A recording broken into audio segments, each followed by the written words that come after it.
opioids have been used as painkillers by humans since at least the Neolithic period. There's evidence that people living in the Iberian and Italian peninsulas kept opium poppy seeds with them thousands of years ago, and there's even more evidence that the ancient Greeks were big fans of opium, using it to treat pain and as a sleep aid. Opium was the only available opioid for most of human history, and it was almost always considered to be a net positive despite its downsides. It was incorporated into a mixture called laudanum, which was a blend of opium and alcohol in the 17th century, and that helped it spread globally as Europeans spread globally, though it was also in use locally elsewhere, especially in regions where the opium poppy grew naturally. In India, for instance, opium was grown and often used for its pain-killing properties. But when the British East India Company took over, they decided to double down on the substance as a product they could monopolize and grow into a globe-spanning enterprise.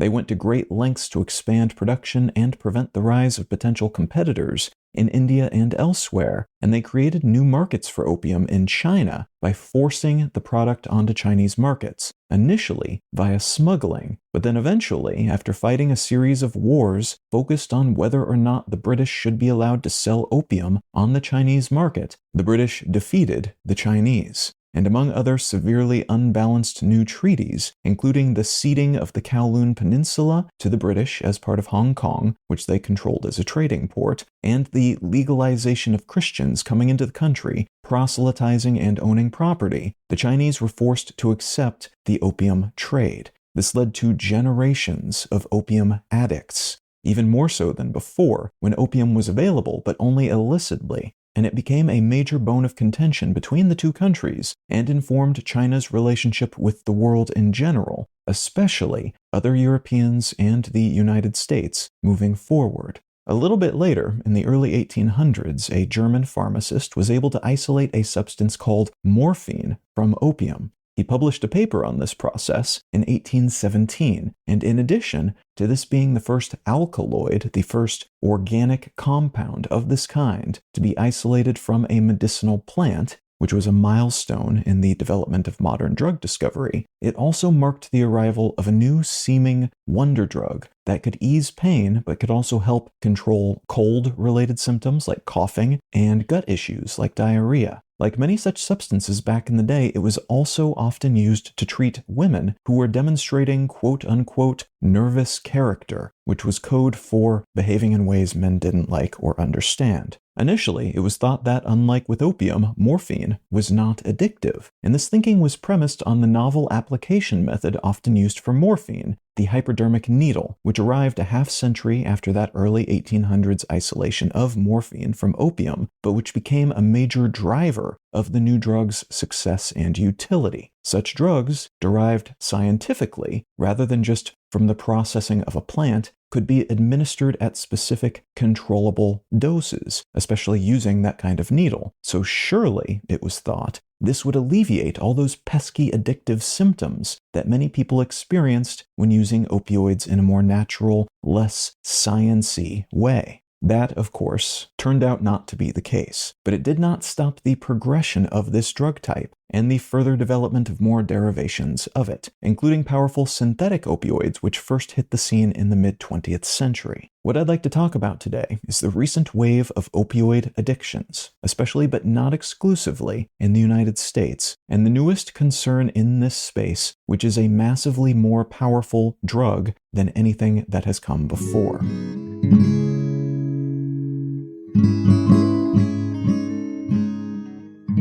You're listening to Let's Know Things. I'm Colin Wright. I'm able to keep this show ad-free because of support from listeners like you. If you're finding value in what I'm doing here, consider becoming a paid supporter for the cost of a cup of coffee each month at letsknowthings.com. And as a thank you for your helping me keep this show solvent, you'll receive an additional bonus More Things episode each month.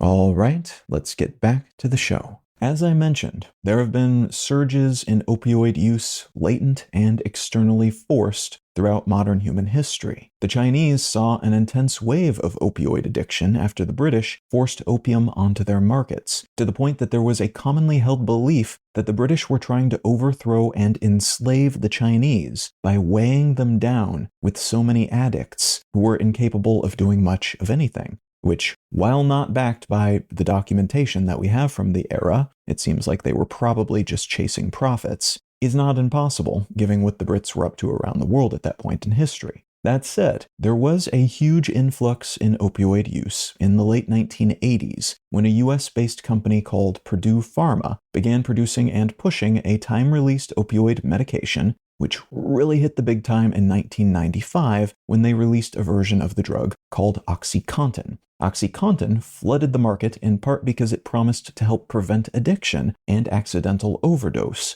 and in part because Perdue was just really good at pushing and marketing this drug. Among other questionable and outright illegal things it did as part of that marketing push, it gave kickbacks to doctors who prescribed it, and some doctors did so a whole lot, even when patients didn't need the drug or were clearly becoming addicted to it. By the early 2000s, Perdue and the Sackler family that owned the company was spending hundreds of millions of dollars a year to push the drug, but were making billions a year in sales. Eventually, the nature of Perdue's efforts came to light. There were a bunch of trials and other legal hearings. Some investigative journalists did a lot of good work exposing Perdue's foreknowledge of their drug's flaws, and there was a big government investigation and some major lawsuits that caused the collapse of the company in 2019, though they rebranded in 2021, changing their name to Noah Pharma. All of which is interesting because much like the forced legalization of opium on Chinese markets led to their opioid crisis a long time ago, the arrival of this incredibly artificially popular and very legal drug on the US market led to the United States opioid crisis. The current bogeyman in the world of opioids, and I say current because this is a fast-moving space with new, incredibly powerful, or in some cases just a lot cheaper drugs arriving on the scene all the time, is fentanyl, which is a synthetic opioid that's about 30 to 50 times more potent than heroin and about 100 times as potent as morphine. It has been traditionally used in the treatment of cancer patients and as a sedative, and because of how powerful it is, a very small amount serves to achieve the desired pain-killing effect. But just like other opioids, its administration can lead to addiction. People who use it can become dependent and need more and more of it to get the same effects as before. And people who have too much of it can experience all sorts of adverse effects, including, eventually, death. This drug has been in use since the 1960s, but illicit use of fentanyl began back in the mid-1970s, initially as its own thing, being sold as fentanyl, but eventually it was mostly mixed in with other drugs, like heroin, especially low-quality versions of those drugs, because a very small amount of fentanyl can have an incredibly large and potent effect, making those other drugs seem to be higher quality than they are. That utility is also this drug's major downside, though. It is so potent that a small amount of it can kill, and even people with high opioid tolerances can see those tolerances pushed up and up and up until they eventually take a too large, killing dose. There have been numerous efforts to control the flow of fentanyl into the US, and beginning in the mid-2010s, there were high-profile seizures of the illicitly produced stuff around the country. As of mid-2025, China seems to be the primary source of most illicit fentanyl around the world. The drug precursor, produced in China, then shipped to Mexico, where it is finalized and made into the drug and made ready for market, and then smuggled into the United States and elsewhere.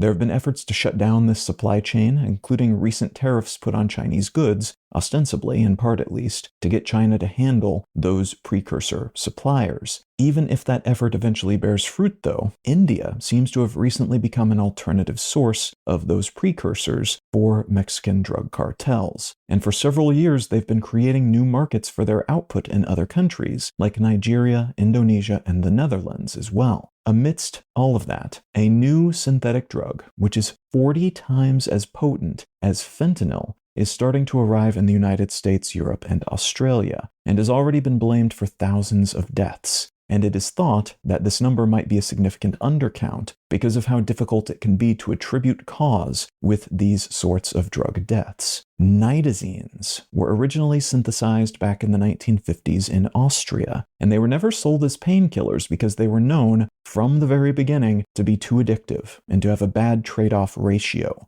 A little bit of benefit maybe, but a very high likelihood of respiratory depression, which is a common cause of death for opioid addicts or those who accidentally overdose on an opioid. One nitazene, called isotonitazene, first showed up on U.S. Drug Enforcement Agency radars back in 2019, when a shipment was intercepted in the Midwest. Other agencies noted the same drug arriving across the United States and Europe in subsequent years, and this class of drugs has now become widespread in these areas and in Australia. It's thought that nitazenes might be seeing a surge in popularity with illicit drug makers because their potency can be amped up so far, way higher even than fentanyl, and because their effects are similar in many ways to heroin. They can also use them the way they use fentanyl, a tiny bit blended into lower quality versions of other drugs, including things like cocaine, which can save money while also getting their customers who may not know what they're buying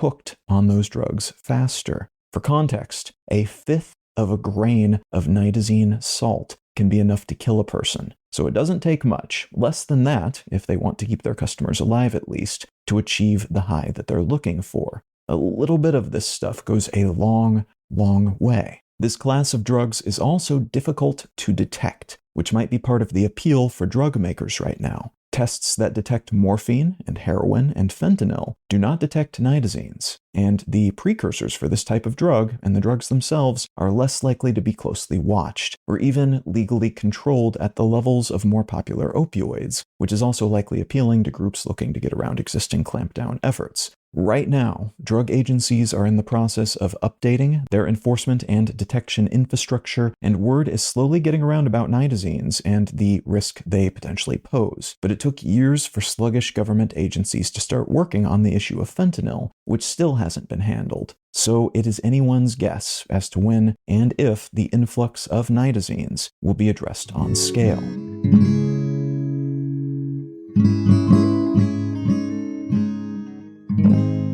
The book I'd like to recommend today is called The Thinking Machine, Jensen Huang, NVIDIA, and the World's Most Coveted Microchip by Stephen Witt. This is a useful book to read if you are interested in NVIDIA, the person behind NVIDIA, and how NVIDIA went from a company making very specialized chips that were primarily, for a long while at least, used by gamers to achieve better graphics in the games they were playing, and how it segued from that into becoming, at times, the most valuable company in the world, and the company making the chips most desired by the still burgeoning artificial intelligence industry. Now, if any of that sounds interesting to you, consider picking up a copy of The Thinking Machine by Stephen Witt.